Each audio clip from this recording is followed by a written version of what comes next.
भविष्य में अगर कोई काम आ सकता है तो वो पप्पू यादव है। हमारे जरूरत पर खड़ा चढ़ सकता है तो पप्पू यादव है। हमारे दुख दर्द में शामिल हो सकता है तो पप्पू यादव है। हमको इंसाफ दिला सकता है तो पप्पू यादव है। जब पप्पू यादव ही हर दुख दर्द में खड़ा रहेगा तो दूसरे को वोट कैसे देगा? हर आदमी के नाम पर पप्पू यादव ही है।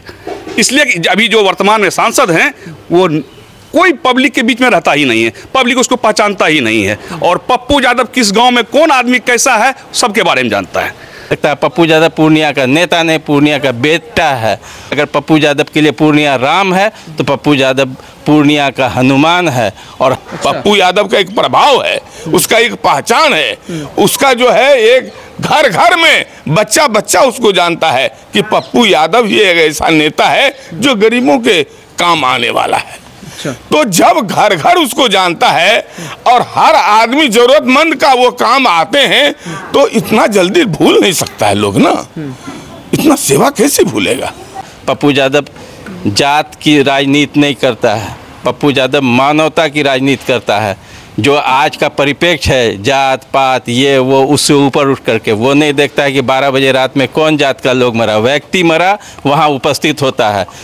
नमस्कार, आदाब। लोकसभा चुनाव की सरगर्मी शुरुआत हो चुकी है। हमारी चुनावी यात्रा भी पहुंच गई है बिहार में और बिहार के हम सीमांचल इलाकों में हैं, यानी पूर्णिया लोकसभा में। पूर्णिया लोकसभा से अभी जदयू के सांसद हैं, तो वहीं पर पूर्णिया के पूर्व सांसद पप्पू यादव जी भी कयास लगाया जा रहा है कि पप्पू यादव भी पूर्णिया से चुनाव लड़ेंगे। तो हमारे साथ पूर्णिया लोकसभा के अंतर्गत आने वाले समाज सेवी कह सकते हैं, नेता कह सकते हैं, जिनको यहाँ के राजनीति के बारे में खुद अच्छे से ज्ञान है। उनसे बात करेंगे कि आज क्या होने वाला है आने वाले समय में लोकसभा से, क्या जनता सोचती है पूर्णिया लोकसभा के तमाम मुद्दों पर इनसे हम बात करेंगे। क्या नाम हुआ सर आपका? मेरा नाम इसराइल आजाद है। अच्छा, तो क्या माहौल दिख रहा है? पप्पू यादव भी घोषणा करने वाले हैं कि पूर्णिया से चुनाव लड़ेंगे, क्या पूर्णिया का माहौल दिख रहा है? देखिए, पूर्णिया का माहौल पप्पू यादव के फेवर में है, इसलिए कि जितना सेवा वो कर रहे हैं गरीबों का, पिछड़ों का, कमजोरों का, लाचारों का, कोई नहीं कर रहा है। सेवा परमो धर्म, सेवा सबसे बड़ा धर्म है। सबसे बड़ी बात है कि आज के परिप्रेक्ष्य में जो हम देखते हैं कि जो लीडर लोग हैं, नेता लोग, चाहे सांसद रहे या और सब नेता रहे, वो हक बात बोलना नहीं चाहते, जुल्म के खिलाफ बोलना नहीं चाहते, अन्याय के खिलाफ बोलना नहीं चाहते, अपराध और अपराधियों के खिलाफ नहीं बोलना चाहते हैं। एक पप्पू यादव ही ऐसा, चाहे कोई बाहुबली हो, चाहे वो अपराधी हो, चाहे वो सरकार हो, जो जुल्म करता है उसके खिलाफ में ये बोलते हैं। कौन कर रहे हैं? दिलेरी के साथ बोलते हैं, निर्भय होकर के बोलते हैं, इसलिए कि ये गरीबों के मसीहा के रूप में इसको लोग जानते हैं कि गरीबों का दुख दर्द, कहीं पर हत्या हुआ तो ये पहुंचते हैं, हत्यारों को सजा कैसे मिले उसके लिए पूरा लग जाते हैं ये, कहीं अपराध हुआ तो वहां पहुंचते हैं ये, कहीं किसी के साथ दुष्कर्म हुआ तो वहां पहुंचते हैं, दुष्कर्मी को सजा कैसे मिलेगा उसके लिए लगते हैं, पूरी जी जान से दिल से खिदमत करते हैं लोगों का।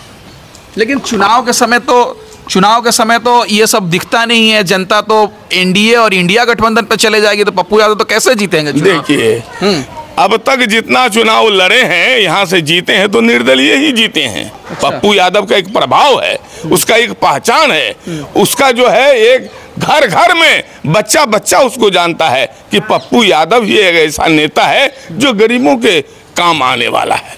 तो जब घर घर उसको जानता है और हर आदमी जरूरतमंद का वो काम आते हैं तो इतना जल्दी भूल नहीं सकता है लोग ना, इतना सेवा कैसे भूलेगा?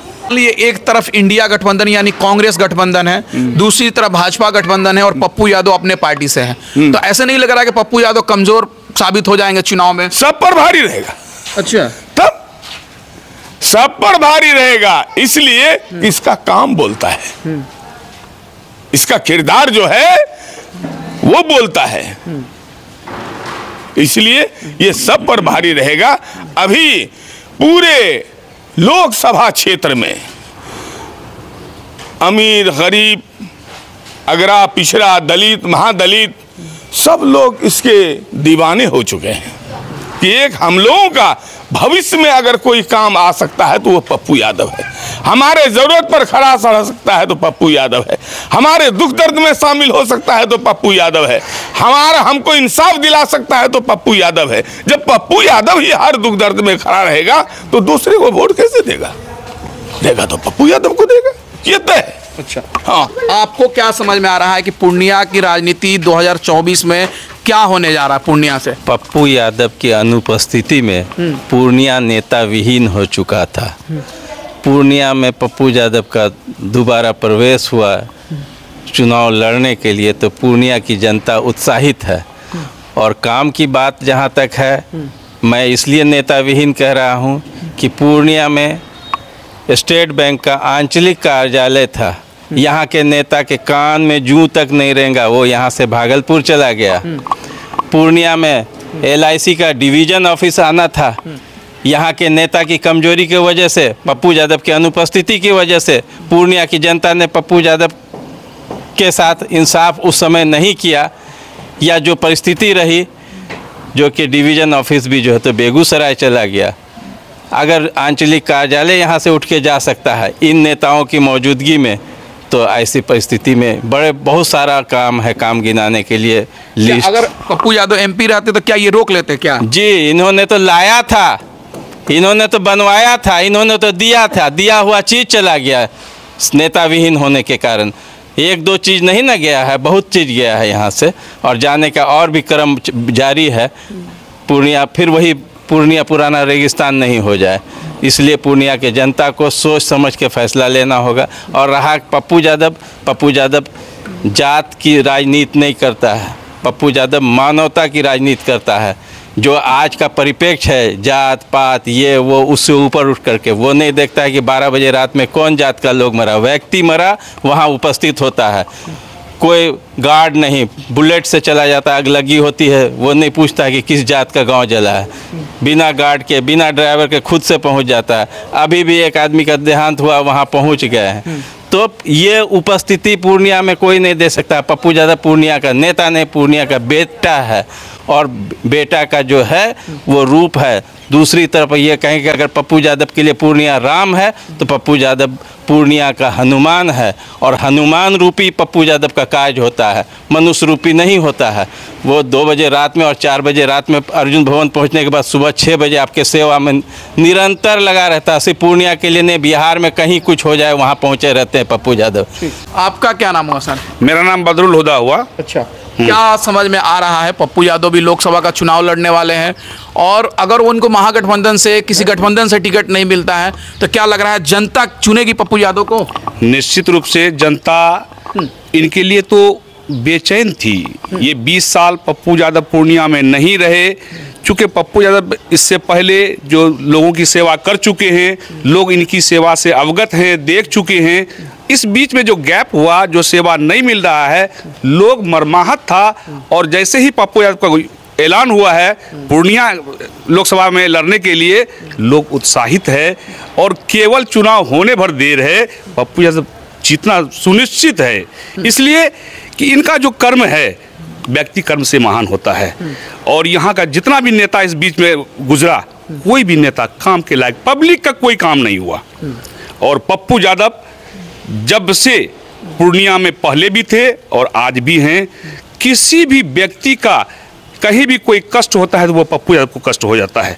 और उस कष्ट को दूर करने के लिए पप्पू यादव चाहे रात हो या दिन हो खड़े रहते हैं। तो लोगों को, पब्लिक को क्या चाहिए? अपना समस्या जो दूर नेता करेगा वही नेता को वो पब्लिक चाहेगा, जो पप्पू यादव को करता हुआ आया है। और आज भी पप्पू यादव को लोग इसी नाम से जाने जाते हैं। इस बीच में पूर्णिया कमजोर हो गया, इनके नहीं रहने की वजह से यहाँ के लोग कमजोर हो गए। यहाँ पूर्णिया की एक एक समस्या इतना विकराल हो गया है कि लोगों को लग रहा है कि पप्पू यादव के आने से ही समस्या का निदान होगा। और इसलिए लोग उत्साहित हैं, और पप्पू यादव आए हैं, सारा समस्या का निदान होगा, फिर पूर्णिया प्रफुल्लित हो जाएगा। अच्छा, 1991 में निर्दलीय चुनाव लड़े थे, वो निर्दलीय MP बन गए थे। जी, तो क्या 91 जैसा माहौल 2024 में देखने को मिलेगा? उससे अच्छा बेहतर माहौल होगा। चूँकि 91 में लोग बिना देखे उस पर फिदा थे और उनका कर्म देखा हुआ लोग उससे ज़्यादा फिदा है इस बार। अच्छा, 2024 का जो इलेक्शन होगा 91 से ज़्यादा उत्साहित होकर के लोग उनको वोट करेंगे और लोग चुनेंगे। लोग ऐसा मन बनाया हुआ है। हम लोग भी इलाके में घूमते हैं, जन जन को ये पूछते हैं और इनकी खासियत यही है कि कभी ये जात की राजनीति नहीं करते हैं। यही सबसे बड़ी खासियत है और सभी जाति में इनका पैठ है, सभी जाति में। इसलिए हम लोग ओवर श्योर हैं। हम लोग घूम रहे हैं इलाके में, देखते हैं हर आदमी के नाम पर पप्पू यादव ही है। इसलिए कि अभी जो वर्तमान में सांसद हैं वो कोई पब्लिक के बीच में रहता ही नहीं है, पब्लिक उसको पहचानता ही नहीं है। और पप्पू यादव किस गांव में कौन आदमी कैसा है सबके बारे में जानता है। आपका क्या नाम हुआ सर? मेरा नाम हरिओम शाह हुआ। अच्छा साहू जी, बताइए क्या लग रहा है इस बार जनता किसको सांसद चुनेगी पूर्णिया से? पूरा एकदम हम लोग पूरा उसके पीछे हम लोग फिदा हैं। अच्छा, और पप्पू यादव को ही पूरा जनता समझिए इस बार चुन लिया है। हर जाति के लोग, एसटी हो एससी हो, हर कौम के लोग इनसे प्यार करते हैं और इनको ही वोट देंगे। इस बार यहाँ का पूर्णिया का सांसद ये 100% बनेंगे। हम लोग पूरा फुल्ली, हम लोग पूरा एकदम गांव-गांव घूमते हैं और यहाँ जो भ्रष्टाचार फैला हुआ है कोई सुनने वाला नहीं है। और पूर्णिया के लिए पप्पू यादव सफिशिएंट है और इनको ही रहना है और हम लोग इसको जिताएंगे जैसे भी हो। अच्छा, अरे यहाँ जो कर्म का प्रधान है, अच्छा, जो कर्म करेगा यहाँ हम लोग को साथ देगा। हर मुसीबत में जहाँ को हादसा होता है वहाँ पहुँचते हैं, गरीबों को मदद करते हैं। किसी तरह मामला हो जाता है, हॉस्पिटल के चक्कर आ जाता है और साथ साथ हमसे आ जाती है, कानून कार्रवाई आ जाती है, उसमें आ जाती है, तो ये जाकर वहाँ साथ देते हैं जनता को। जो हम उसमें जात पात या भाजपाई को जातिवाद को ऐसा नहीं है, कर्म को देखा जाता है। नहीं, चुनाव, लोकसभा का जो चुनाव होता है, कहा जाता है कि दिल्ली देखकर वोट देती है। तो कहीं ऐसा जनता ना हो कि कांग्रेस भाजपा में लग जाए, फिर पप्पू यादव को नुकसान हो जाए? नहीं नहीं, ऐसा कोई बात नहीं। ये पूर्णिया सांसद रह चुके हैं ना, इनको सब जानते हैं। तो बीच में छोड़ दिए पूर्णिया, इसलिए जनता लोग कुछ भटक गया।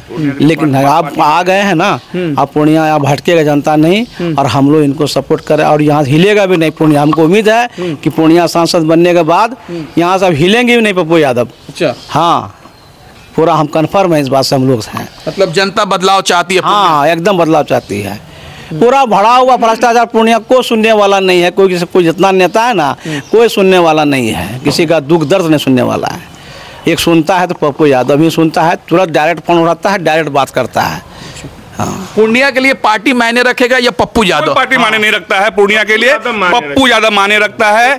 और आज तक पप्पू यादव के सामने कोई नहीं टिक सका है। वो तो पप्पू यादव यहाँ रहे ही नहीं, इसलिए नहीं वो, लेकिन पप्पू यादव के रहते कोई नहीं खड़ा रह सकता, कोई नहीं टिक सकता है।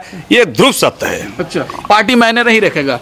उसका विचारधारा माने रखता है पप्पू यादव का। अच्छा। उसका जो विचारधारा है वो माने रखता है, समझे ना। तो पप्पू यादव जान सकते हैं कि जिसका विचारधारा इतना अच्छा हो तो पप्पू यादव के सामने कोई टिक सकेगा?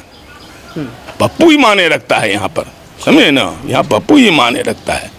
तो अभी हम पूर्णिया में हैं, हमारे साथ तमाम लोग थे, बुजुर्ग हैं, राजनीतिक समझबूझ है, सामाजिक लोग हैं और तमाम तरह से राजनीति भी करते हैं। इन लोगों ने बता दिया है कि पूर्णिया में पप्पू यादव किसी भी सैंपल से चुनाव लड़ेंगे, यहाँ से एमपी बनेंगे, क्योंकि वो 1991 में निर्दलीय बने थे। उससे बढ़िया माहौल है और यहाँ से अगले सांसद के रूप में पप्पू यादव जी आएंगे। लेकिन देखना दिलचस्प होगा कि 2024 में पूर्णिया की जनता क्या करने जा रही है। इस वीडियो के बारे में आपकी राय क्या है, कमेंट करके बताएं और हमारे चैनल से नहीं जुड़े तो सब्सक्राइब करके जुड़ जाए। धन्यवाद।